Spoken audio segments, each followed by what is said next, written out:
మీది మాది కాదు సార్. ఇండియాలో డబ్బు ఉంది, ఎవరికి చేతనైంది అది తీసుకోవటమే సార్. మంచితనానికి రోజులు కాదు సార్ ఇవి. మంచోడిని త్వరగా దేవుడు తీసుకెళ్ళిపోయాడు అంటారు.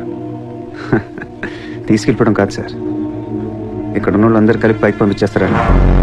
మీ డిపార్ట్మెంట్లో కూడా శాలరీలు పెంచమన్నాను సార్, ఎవరికి సరిపోవట్లేదు. మీ శాలరీ మీకు సరిపోతుందా సార్? దేశం కోసం పనిచేసే పోలీసులకి శాలరీలు సరిపోవట్లేదు, దేశాన్ని దోచుకునే నాలాంటి వాళ్ళ దగ్గర వేల వేల కోట్లు. అందరూ అంటూ ఉంటారు డబ్బు శాశ్వతం కాదు, మనుషులే శాశ్వతం అని. ఇక్కడ మనుషులు చచ్చిపోతున్నారు తప్ప కరెన్సీ చావటల. నేను మెల్లగా ఎలాగోలా బతికేటానికి రాలేదు, మరి ముంబైని పోయించడానికి వచ్చాను. ये मुंबई शहर को करवाने आया हूं.